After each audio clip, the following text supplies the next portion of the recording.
Hello everyone. After addressing the bony portion and the cranial meninges, today we begin the last introductory part of the skull by talking about the cranial arterial system, and in the next two videos about the venous system and cerebrospinal fluid. Let's start with the arterial system from the heart. From the heart originates the aorta, which is not only a blood vessel. A section of it, called aortic arch, plays a role in blood pressure homeostasis via baroreceptors found within the walls of this vessel.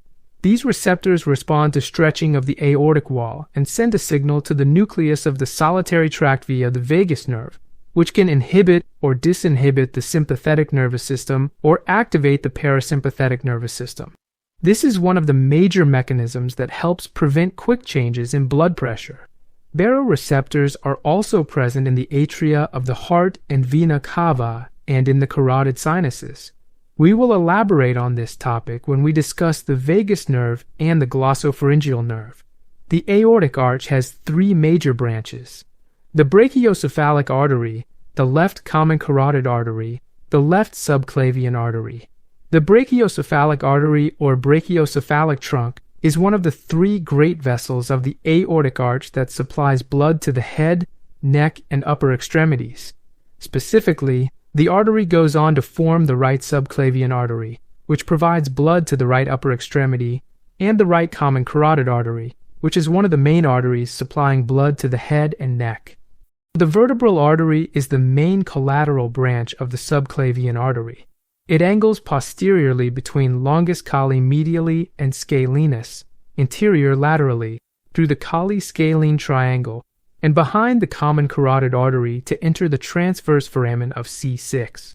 It ascends through the transverse foramina until the atlas, the first cervical vertebra. The foraminal segment is accompanied by the vertebral veins in the sympathetic nerves. Then it courses posteriorly and enters the foramen magnum. The intracranial segment, after piercing the posterior atlanto-occipital membrane, forms the basilar artery by joining the opposite vertebral artery.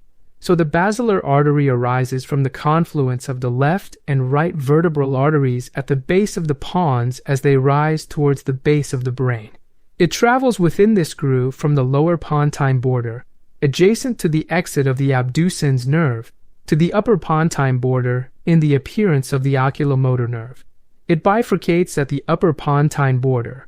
Although the left and right common carotid arteries follow the same course through the neck, their origin differs. On the left, the common carotid directly arises from the aortic arch, whereas, on the right, the origin is from the brachiocephalic trunk. The common carotid artery bifurcates to form the internal carotid and the external carotid artery. Just superior to its origin, the internal carotid artery has a dilatation called the carotid bulb or sinus, a collection of chemoreceptor cells situated just behind the bifurcation. The internal carotid artery enters the skull base through the carotid canal in the temporal bone. So the arteries that reach the skull are the internal carotid arteries arising from the common carotid and the basilar artery arising from the confluence of the two vertebral arteries. The blood supply to the brain divides into an anterior and posterior circulation. There is a ring of veils connecting the anterior and posterior circulations of the brain, the circle of Willis. The circle of Willis is an anastomotic arterial network on the base of the brain. Its major role is to provide efficient collateral circulation to cerebral and cerebellar tissue to prevent ischemia and transient ischemic attack or stroke. Anatomy textbooks refer to it as a roughly pentagonal circle of vessels on the ventral surface of the brain. The ring circle of Willis is bounded anteriorly by anterior cerebral arteries, internal carotid arteries, posterior cerebral arteries, and the two connecting vessels anterior and posterior communicating artery. As each internal carotid runs its course, they individually give off an ophthalmic artery that passes into the orbit via the optic canal. The anterior cerebral artery, the middle cerebral artery that is the point of connection between the anterior cerebral and the internal carotid, and the posterior communicating artery which connects the internal carotid with the posterior cerebral arteries, thus connecting the anterior and posterior cerebral circulations. From the two vertebral arteries arise the basilar at the level of the upper pontine border. It divides into the two posterior cerebral arteries that supply the occipital lobes and temporal lobes. The basilar courses caudally along the anterior pons, giving off many branches, including the superior cerebellar arteries and the anterior inferior cerebellar arteries and pontine arteries.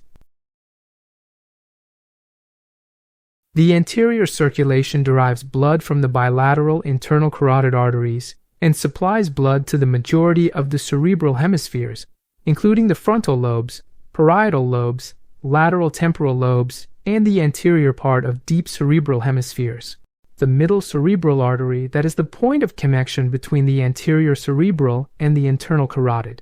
It supplies the majority of the lateral surface of the hemisphere and part of the internal capsule and basal ganglia. The posterior circulation derives blood from the bilateral vertebral arteries. It supplies the brainstem, cerebellum, occipital lobes, medial temporal lobes, and posterior part of the deep hemisphere, mainly the thalamus. The aortic arch has three major branches: the brachiocephalic artery, the left common carotid artery, the left subclavian artery. The brachiocephalic artery goes on to form the right subclavian artery and the right common carotid artery. The common carotid artery bifurcates to form the internal carotid and the external carotid artery.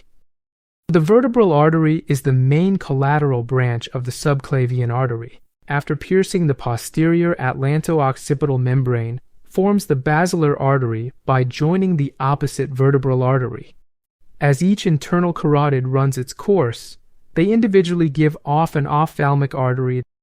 The anterior cerebral artery, the middle cerebral artery, and the posterior communicating artery, the basilar, it divides into the two posterior cerebral arteries that supply the occipital lobes and temporal lobes.